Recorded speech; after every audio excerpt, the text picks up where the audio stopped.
2026 சட்டசபை தேர்தலில் திமுகவுடன் கூட்டணி அமைக்க காங்கிரஸ் மேலிடம் எப்போதும் இல்லாத அளவுக்கு புதிய நிபந்தனைகளை விதித்து வருகிறது. அக்கட்சியில் பங்கு, அதிக சீட் என அக்கட்சி குரல் கொடுத்து வருகிறது. தமிழகத்தில் காங்கிரஸ் கட்சிக்கு குறைந்தபட்ச செல்வாக்கு கூட இல்லை என்பதால் அக்கட்சி வலியுறுத்தும் கோரிக்கைகளை ஏற்க திமுக மேலிடம் விரும்பவில்லை. தமிழக பாஜகவை விட குறைவாக, அதுவும் சொற்ப அளவிலான ஓட்டு வங்கியே காங்கிரசுக்கு இருக்கிறது.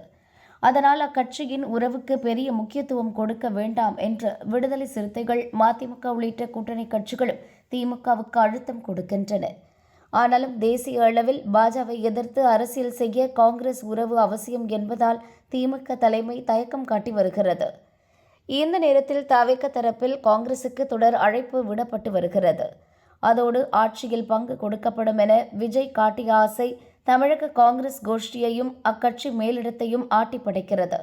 அதனால் தவிக தலைவர் விஜயை ரகசியமாக சந்தித்து பேசுவதும் திமுக அரசை விமர்சிப்பதுமாக காங்கிரஸில் இருப்போர் சிலரின் போக்கு மாறியுள்ளது.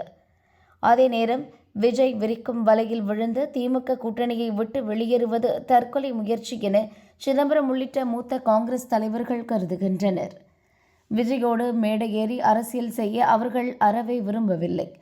அதனால் காங்கிரஸ் மேலிடம் அதுபோன்ற முடிவெடுத்தால் சிதம்பரம் தலைமையில் மீண்டும் காங்கிரஸ் ஜனநாயக பேரவை உருவாகும் என பேசப்படுகிறது. தமிழக காங்கிரஸ் தலைவர் செல்வ பெருந்தகை உள்ளிட்ட திமுக ஆதரவு தலைவர்களும் சிதம்பரம் போன்ற மூத்த தலைவர்களோடு அணி சேருவதால் தமிழக காங்கிரஸ் இரண்டாக உடைவது உறுதியாகியுள்ளது.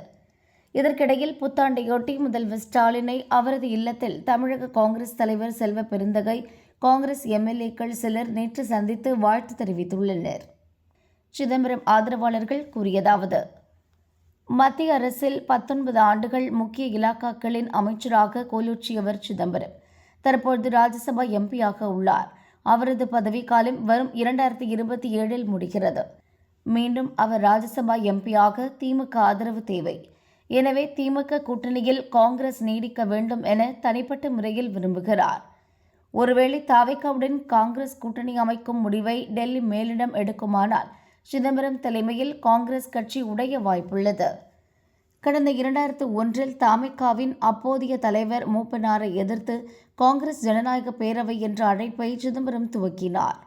திமுகவுடன் காங்கிரஸ் ஜனநாயக பேரவை கூட்டணி அமைத்து வள்ளல் பெருமாள், ரங்கநாதன் என 2 எம்எல்ஏக்கள் வெற்றி பெற்றனர். தற்பொழுது திமுக காங்கிரஸ் கூட்டணியில் சிதம்பரம் உறுதியாக இருக்கிறார். மேலிட தலைவர்களை சந்தித்து பேசி தன் கருத்தை வலியுறுத்த உள்ளார். அதன் பின்பும் காங்கிரஸ் தலைமை விஜயுடன் கூட்டணி அமைப்பதில் உறுதியாக இருந்தால் தனித்து முடிவெடுக்க சிதம்பரம் திட்டமிட்டுள்ளார் என கூறினர்.